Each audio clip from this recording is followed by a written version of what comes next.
Good evening, Prashant. Good evening, Srinivas. A pleasure to be here with you. Thanks for coming online for our YouTube channel, MFR. So, MFR meaning a manufacturing forum. We are trying to put videos here which can help the manufacturing companies. I think people in many industries learn better from each other than formally in some training programs and so on.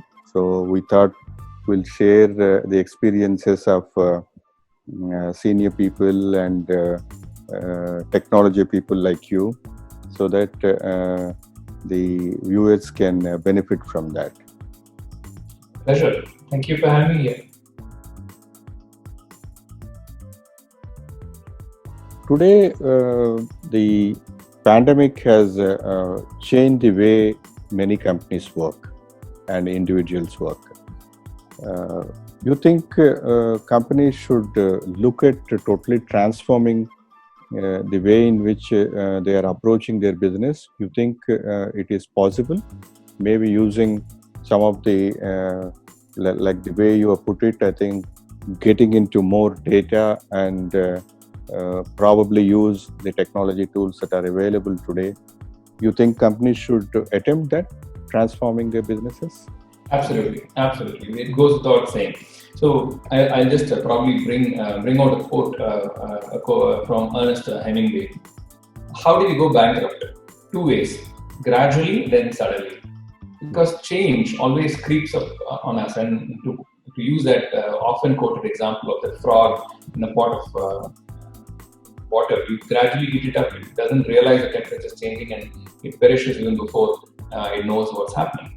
That's actually the key today. So you need to disrupt your business before you get disrupted by others. The person to disrupt your business should be you, and that's the clue, or that's the way you will survive.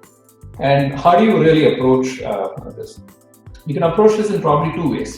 I would say the first is a process transformation, which means how do you take your traditional processes and make them more efficient? How do you completely digitalize all these processes, make them much more efficient, so that efficiency doesn't improve by 5 or 10%, but it improves by like 1x, 2x, and 3x. So that's what you should do today. And the events of the recent past have taught us that companies which have digitalized all operations, aspects of their operations, are the companies which have been able to go about without any hindrance to their work. So if you already have a digital efficient collaboration infrastructure, then even if you're not in your factory, even if you're not in your office, you're still in touch with all your people and employees. The second part of transformation, I would say, is a product and service transformation. So how do you, and it goes back to my earlier saying that you need to be the disruptor and don't allow your competitor to be a disruptor. How do you create a new value-added service that can actually improve what you're doing right now for your customers? So can you think of a diametrically different offering, which is probably very, very far removed from what you're doing right now, which might be a better fit for your customers' needs based on the data? Again, I'm going back to this, my favorite data, because the data should drive your decision making. Are you able to analyze those customer trends? Are you able to see those signals, not just from customers? And when analyzing those signals today comes from so many places, right? I would call it digital exhaust. What do I mean by digital exhaust?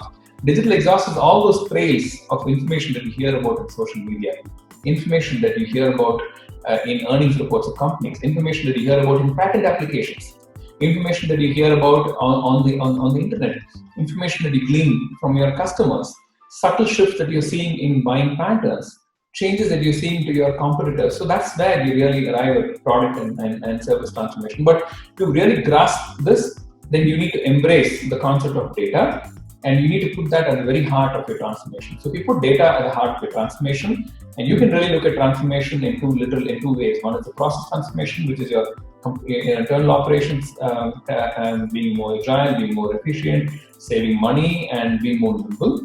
And the second part is actually the product and service transformation, where you're able to create new products and services. For instance, the example of Rolls-Royce that I gave you. I mean, can you move from being somebody who makes, say, 50 engines a year and sells it for so many $100 million per piece, to someone who makes engines but sells it for flying hours. So you're not in the business of selling engines, you're in the business of selling flying hours. So that is the kind of transformation that you want to do. And the same goes if Uber, right? If a automobile company had thought about the concept of Uber, and maybe let us say we go back in time and BMW thought about creating a concept of Uber, they would have revolutionized the automobile industry, because they went from a model where they're selling cars which people buy and use for 5 years or 6 years or whatever the time frame may be, to a model where they give cars as a service. A lot of automobile companies are doing that today. So you could probably talk to an automobile major like a Honda and say that, okay, I'm going to pay you so much of money per month in a particular year, and that will give you the flexibility to use maybe a sedan for the weekdays when you go to office, or move to an SUV when you want to go out with family on the weekend. But you pay the same fixed amount per month, and you automatically get yourself entitled to new models as and when they come out. So, and you might think that you're actually losing money in this game. A lot of people make the mistake that, okay, when I used to sell an engine or a particular car, I used to make 10 lakhs or 20 lakhs or whatever, $100 million in one shot. When I'm going to sell them per month, I go to a model where I get a few thousand rupees per month from a customer, or a few lakh rupees, depending on what your business model is. You would think that actually impacts you. It will impact your cash flow slightly to begin with, but this is a model that builds up, and this is a model which will enable you to put revenue on your books even before you start a new year. So when you have recurring revenue stream, the valuation of your company shoots up, and you are starting every financial year with the confidence that I have already done whatever I did last year because my revenue is recurring. Now I need to do two things. I need to increase revenue from my existing customers, and I need to go out and talk to new customers. That is probably the transformation model that every company should create. Wonderful. I think many companies have been saying that they want to change, they want to transform themselves, but somehow the teams are not coming along with them. They're not able to convince their teams and so on. Probably, I think the COVID pandemic has done that favor for every organization. I think the need for change or the motivation for change, I think now many companies have it. So I really hope that many companies will take this advice that you are giving and then look at transforming themselves rather than trying to do something incremental, because you're not going to do what you've been doing all along. So there's no point in looking at the past and saying that, okay, how do I do that once again? So like you said, I think transformation is the solution for most of the companies. I really wish many companies take up that route. So thanks a lot, Prashant, for talking to us today. I'm sure I think the insights that you gave will be very useful to our users. Thank you.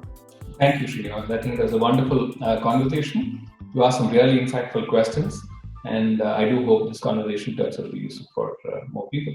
Thank you so much. It's a pleasure talking to you. Yeah. Bye.